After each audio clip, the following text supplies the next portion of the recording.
nickname was probably unavoidable, even if they'd never unearthed her high school history.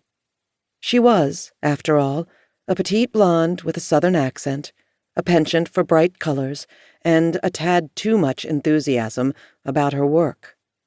She couldn't do anything about her height, and not much about her accent, but she ditched the bright colors immediately. As for her enthusiasm, that died a natural death even before she went over to the defense bar. Her courtroom team fanned out in a V formation behind her, like geese flying south. First was her associate, Patty Han, a brilliant young lawyer whose talents were wasted riding second chair beside Kelly.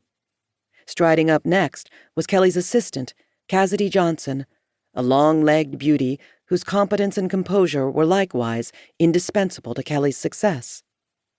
Two men brought up the rear, the Philadelphia lawyer, serving as her local counsel, and the suburban lawyer, serving as her hyper-local counsel, both men, both white, and both so nondescript that Kelly routinely confused one with the other. They were indispensable too, but only because the local court rules required them, a way of protecting the hometown bar from marauding out-of-state lawyers like Kelly. The final member of her team was Javier Torres, her investigator. He was there too, but not on the courthouse steps. He was on patrol, moving through the crowd like a panther, silky smooth and stealthy. "For 10 long months," Kelly began, her voice ringing out down the steps and over the street, "Dr. Benedict has borne the awful weight of a false accusation. His reputation has been sullied, his family traumatized. He's received hate mail and even death threats.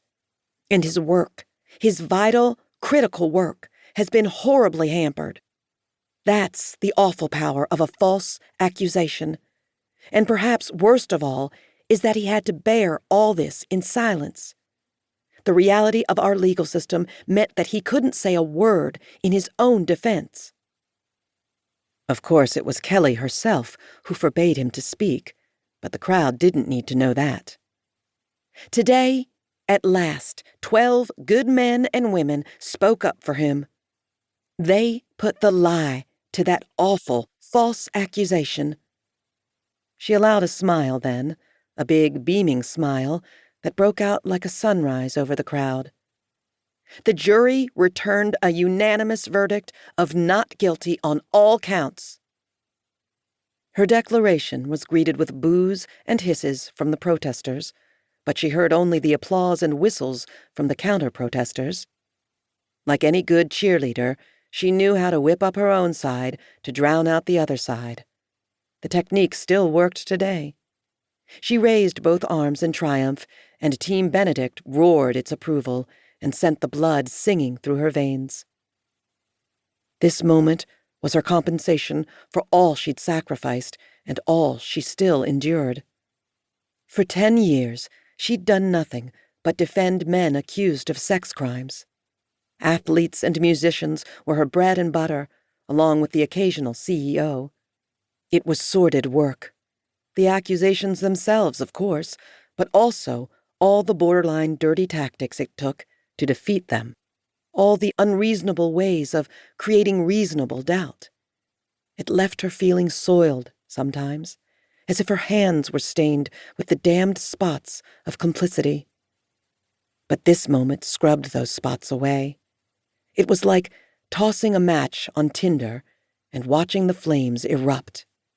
She was purified by fire, silver in the refiner's crucible. She liked to win. She lived to win. It was the entire secret of her success. Her courtroom victories weren't due to any great brilliance on her part. She had no more talent than the average lawyer. What she did have was this abiding lust for victory. Early in life, she realized that she was never going to be more than a runner-up in either athletic or academic competitions, so she found other ways to use her competitive drive. Cheerleading squad, drama club, debate team. Law school was a natural progression, and criminal trial work, the natural culmination.